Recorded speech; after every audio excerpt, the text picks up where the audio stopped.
नमस्कार, मैं निशा ठाकुर और आप देख रहे हैं मेट्रो मुंबई। वक्त हो गया है टॉप 10 बुलेटिन का। तो आइए एक नजर डालते हैं मुंबई की 10 बड़ी खबरों पर। अब ट्रैफिक नियमों का उल्लंघन करना मुंबई करों की जेब पर बहुत बड़ा फटका लगा सकता है। जी हां, ट्रैफिक नियमों में बदलाव किए गए हैं। क्या बदलाव किए गए हैं, कितना संभल कर चलना है, आपको देखिए इस रिपोर्ट में। ट्रैफिक नियमों को तोड़ना अब जेब पर बहुत भारी पड़ेगा। वाहन चलाने के दौरान मोबाइल पर बातचीत करने के आरोप में 200 रुपए के बजाय अब पहली बार गलती करने पर 1000 रुपए और दूसरी बार 10,000 रुपए तक का चालान कटेगा। गैर कानूनी तरीके से बिना लाइसेंस और लाइसेंस की अवधि खत्म हो जाने के बाद भी वाहन चलाने के आरोप में मुंबई ट्रैफिक पुलिस 200 रुपए के बजाय 5,000 रुपए जुर्माना वसूल करेगी। रविवार देर रात से लागू इस नियम में बिना हेलमेट वाहन चलाने पर पहली बार में 500 रुपए और दूसरी बार नियम का उल्लंघन करने पर 1500 रुपए जुर्माना वसूला जाएगा। नए जीआर में और भी कई प्रावधान है। बिना वजह हॉर्न बजाने पर पहली बार 500 रुपए और दूसरी बार 1500 रुपए का चालान काटा जाएगा। पुलिस कर्मियों से बदसलूकी करने पर पहले 200 रुपए की बजाय अब 500 रुपए और दूसरी बार 1500 रुपए जुर्माना होगा। यह आदेश अपर पुलिस मुख्यालय की ओर से पुलिस अधीक्षक सुनीता सालुंके ठाकरे ने जारी किया है। मुंबई ट्रैफिक पुलिस ने बकाया ट्रैफिक जुर्माना राशि वसूलने के लिए घर घर अभियान चला रखा है। इसके तहत पुलिस अब तक 1.25 करोड़ रुपए से अधिक राशि वसूल कर चुकी है। इसके लिए ट्रैफिक पुलिस के 2 कांस्टेबल बॉडी कैमरे के साथ जुर्माने की राशि लेने के लिए जाते हैं। News desk metro Mumbai. Mumbai से एक बेहद ही चौंका देने वाला मामला सामने आया है, जहां पति को जब अपनी पत्नी के शादी के पहले के बारे में, प्रेम संबंध के बारे में पता चलता है तो पहले तो पति पत्नी को हनीमून के बहाने माथेरान घुमाने ले जाता है और वहां पर सर काटकर उसकी हत्या कर देता है। महाराष्ट्र में मुंबई से सटे रायगढ़ जिले के मशहूर पर्यटन स्थल माथेरान में एक महिला का सिर कटा शव बरामद हुआ है। माथेरान के इंदिरा नगर परिसर में एक कमरे में ये शव मिला है। हैरान करने वाली बात यह है कि महिला का सिर गायब है। महिला के शरीर पर कोई कपड़ा या कोई वस्तु नहीं मिला है जिससे महिला की पहचान हो पाए। पुलिस ने आसपास के सीसीटीवी से जांच कर उस महिला के साथ एक पुरुष के आने की जानकारी इकट्ठा की। शक है कि वही शख्स हत्या को अंजाम देकर सिर लेकर चला गया हो। पुलिस मामले की जांच कर रही है। आरोपी को मुंबई से गिरफ्तार किया गया है। माथेरान के साई सदन कॉटेज में हत्या को अंजाम देने के बाद वो अपनी पत्नी का सिर, कपड़े और सब सामान लेकर भाग गया था। यहाँ तक कि आरोपी ने मृतका के बाएं हाथ में बने टैटू को भी चाकू से घाव कर मिटा दिया था। पुलिस के मुताबिक ऐसा उसने इसीलिए किया ताकि शव की पहचान न हो पाए। पुलिस के मुताबिक आरोपी को टीवी सीरियल क्राइम पेट्रोल देखकर उसे ये आइडिया मिला था। जिले के एसपी अशोक दूधे के मुताबिक 25 साल का आरोपी राम सुलोचन पाल ने खारघर के एक कॉलेज के बीआईटी किया है और बेलापुर की एक कंपनी में वो काम करता था। दोनों की शादी मई महीने में हुई थी। बात में पत्नी ने पति को अपने पुराने प्रेम प्रसंग के बारे में बताया था, जिससे नाराज होकर उसने हत्या की प्लानिंग की और माथेरान घूमने के बहाने पत्नी को साथ ले आया। आरोपी पति ने सिर हाथ में ले जाने के लिए थैली और चाकू पहले से ही ले रखा था। सुबह सिर काटने के बाद वो पैदल ही रेल पटरी के पास पहुंचा और फिर पटरी पर कुछ देर चलते हुए सिर खाई में फेंक दिया था। पुलिस ने कटा सर बरामद कर लिया है। पुलिस के लिए हत्या की इस गुत्थी को सुलझाना आसान नहीं था क्योंकि शव की शनाख्त नहीं हो पाई थी। News desk metro Mumbai. Mumbai में लूटपाट का मामला अब काफी हद तक बढ़ गया है। मामला कुछ इस हद तक बढ़ गया है, लुटेरे इस हद तक अब बेधड़क हो चुके हैं कि बीच हाईवे पर एक व्यापारी के साथ लूटपाट की घटना को अंजाम दिया गया। मुंबई समता नगर पुलिस स्टेशन की हद में वेस्टर्न एक्सप्रेस हाईवे पर फॉर्च्यूनर कार को आगे से रोककर कार में रखे एक संदीप गुज्जर नामक व्यवसायी की 35 लाख की लूट का मामला सामने आया है। ये व्यापारी मलाड मार्केट से मीरा रोड की तरफ जा रहा था। तभी कुछ बाइक सवार फॉर्च्यूनर कार का पीछा कर रहे थे।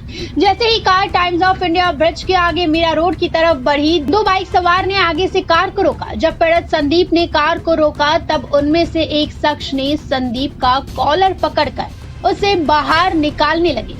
इस बीच दूसरा शख्स कार में रखे 35 लाख रुपए लेकर वहां से फरार हो गया। पीड़ित संदीप ने इसकी जानकारी पुलिस कंट्रोल रूम को दी। पुलिस ने तुरंत मौके पर पहुंचकर कुछ लोगों को हिरासत में लिया, जबकि कुछ लोग वहां से भागने में कामयाब हुए। 2 मोटरसाइकिल पे 4 लोग आए थे। उन्होंने वेस्टर्न एक्सप्रेस हाईवे पे नॉर्थ बाउंड पे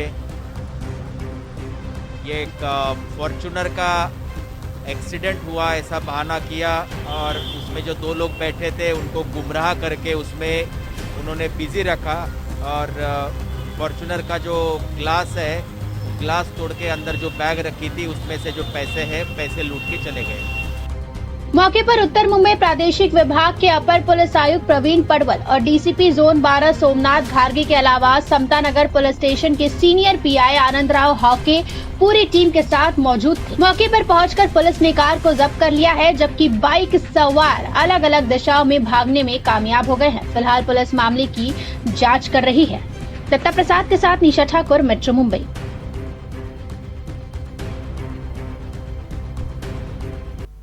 करीना कपूर और अमृता अरोड़ा के कोरोना पॉजिटिव पाए जाने के बाद बीएमसी अब अलर्ट मोड पर आ चुकी है। बीएमसी ने करीना, अमृता, करण जौहर के बिल्डिंग को सील कर दिया है।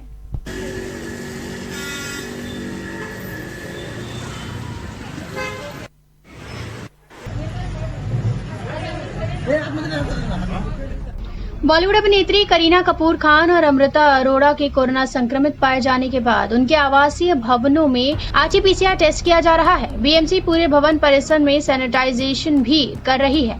बीएमसी ने उनके घर को भी सील कर दिया है। बता दें कि कोरोना संक्रमित होने के बाद करीना ने अपने इंस्टाग्राम अकाउंट के जरिए अपना बयान जारी कर इसकी सूचना दी थी। गौरतलब है कि सोमवार को बॉलीवुड के कई कलाकारों ने कोरोना पॉजिटिव पाए जाने की खबर दी। अभिनेत्री करीना कपूर, अमृता अरोड़ा, सीमा खान व संजय कपूर की पत्नी महीप कपूर का कोरोना टेस्ट भी पॉजिटिव आया है।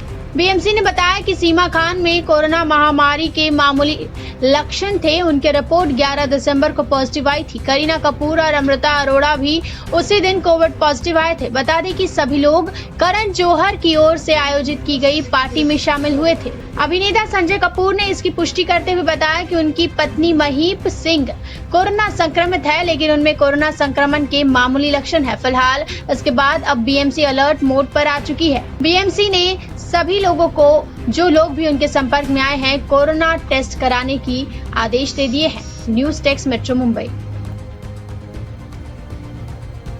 मुंबई में अब जल्द ही तीसरा सी लिंक भी शुरू हो जाएगा। नरीमन पॉइंट से कलाबा के बीच सी लिंक बनाने की परियोजना अब शुरू कर दी जा चुकी है। नरीमन पॉइंट से कोलाबा के बीच सी लिंक बनाने की तैयारी सरकार ने शुरू कर दी है। मुंबई में तीसरा सी लिंक तैयार करने के लिए जल्द ही डिटेल प्रोजेक्ट रिपोर्ट DPR बनकर तैयार हो जाएगा। दक्षिण मुंबई में रहने वालों का सफर आरामदायक बनाने को मुंबई महानगर प्रदेश विकास प्राधिकरण ने DPR तैयार करने के लिए कंसल्टेंट नियुक्त करने का निर्णय लिया है। DPR के साथ ही जल निर्माण कार्य शुरू करने के लिए बिड प्रोसेस मैनेजमेंट और प्रोजेक्ट मैनेजमेंट का भी जिम्मा कंसल्टेंट को सौंपा जाएगा। ये ब्रिज नरीमन पॉइंट के NCPA के करीब से आरंभ होकर कोलाबा फायर स्टेशन के करीब खत्म होगा। 1.6 किलोमीटर लंबे ब्रिज पर कुल 4 लोग होंगे। 2 लेन नरीमन पॉइंट और 2 लेन कोलाबा की तरफ जाने वाले वाहनों के लिए होंगे। इस ब्रिज के साथ ही सरकार ने शहर की ट्रैफिक की समस्या को कम करने के लिए तीसरे सी लिंक बनाने के विकल्प पर काम आरम्भ कर दिया है। बांद्रा से वर्ली के बीच 5.6 किलोमीटर लंबा सी लिंक 2010 में बनकर तैयार हो चुका है। बांद्रा से वर्सोवा के बीच 17.7 किलोमीटर लंबे सी लिंक का निर्माण कार्य चल रहा है। 2019 में इस ब्रिज का काम शुरू हो गया था। 2025 तक दूसरे सी लिंक का काम पूरा करने के लक्ष्य निर्धारित किया गया है। News desk, metro Mumbai.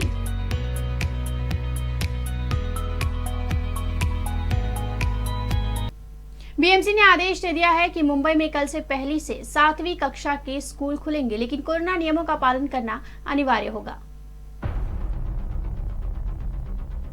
Omicron के खतरे के बीच बीएमसी ने एक बड़ा निर्णय लिया है। स्कूल खोलने को लेकर बीएमसी ने आखिरकार फैसला ले ही लिया है। हालांकि पूरे महाराष्ट्र में स्कूल पहले ही शुरू हो चुके हैं, लेकिन ओमिक्रॉन के खतरे को देखते हुए मुंबई में स्कूल खोलने का फैसला स्थगित कर दिया गया था।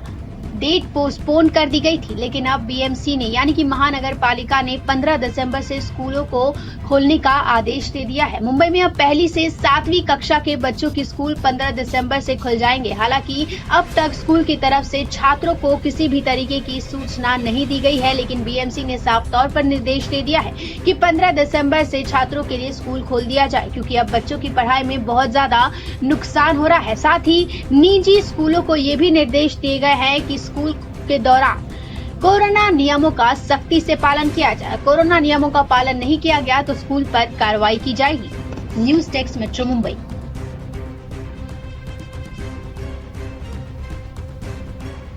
इस साल भी क्रिसमस और न्यू ईयर की पार्टी में कोरोना का साया रहेगा, क्योंकि मेयर किशोरी पेडनेकर ने बीएमसी से मांग की है कि 25 दिसंबर से लेकर 31 दिसंबर की पार्टीज पर रोक लगाया जाए।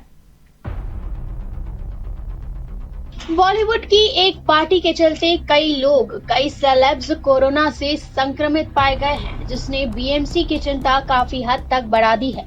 अब इसको लेकर मुंबई की मेयर किशोरी पेडनेकर ने बीएमसी से एक अपील की है। बीएमसी से एक विनती की है कि 25 दिसंबर से लेके 31 दिसंबर तक मुंबई में किसी भी प्रकार की पार्टी को अनुमति ना दी जाए।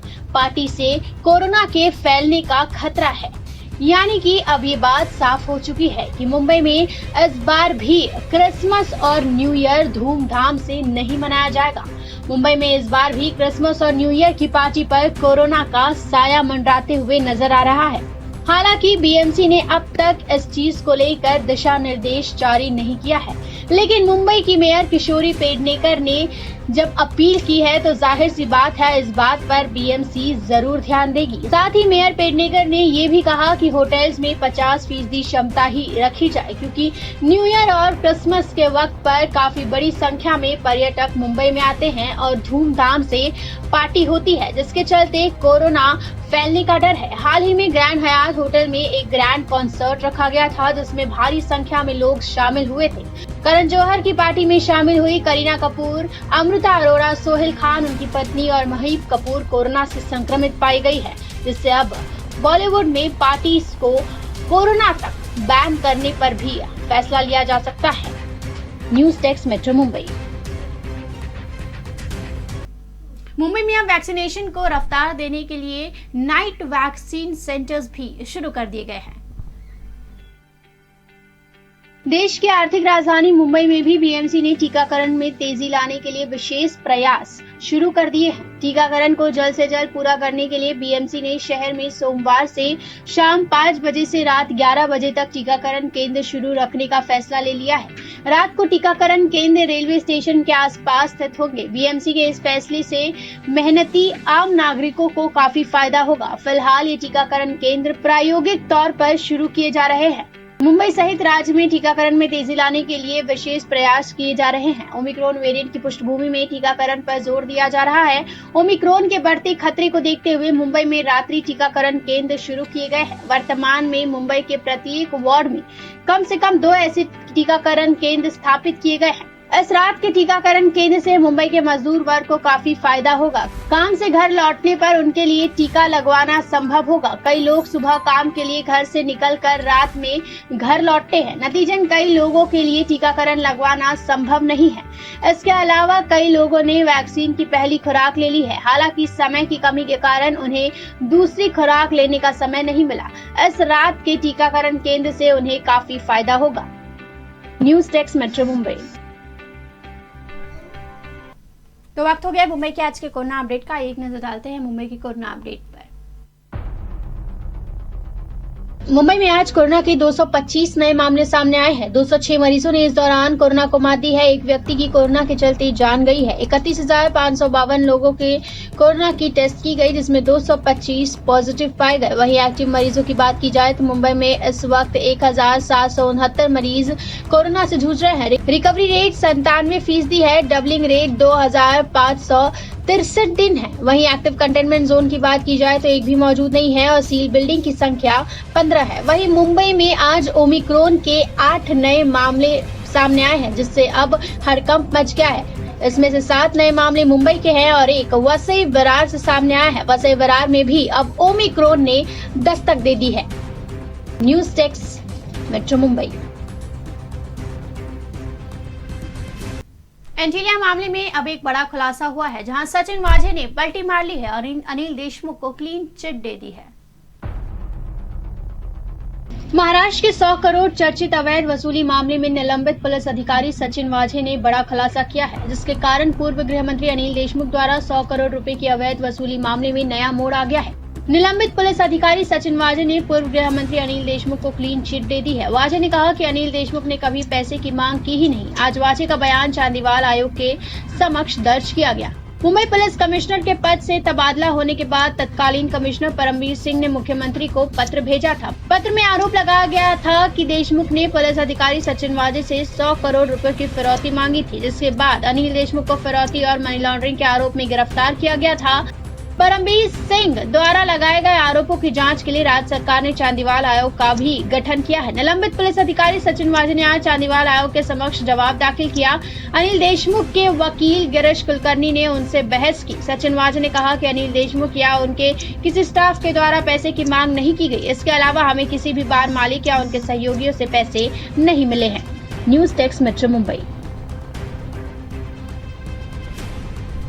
तो ये थी मुंबई की 10 बड़ी खबरें और आप देख रहे हैं टॉप 10 बुलेटिन। रोज रात 10 बजे मेरे साथ देखिए मुंबई की टॉप 10 बुलेटिन सिर्फ मेट्रो मुंबई पर।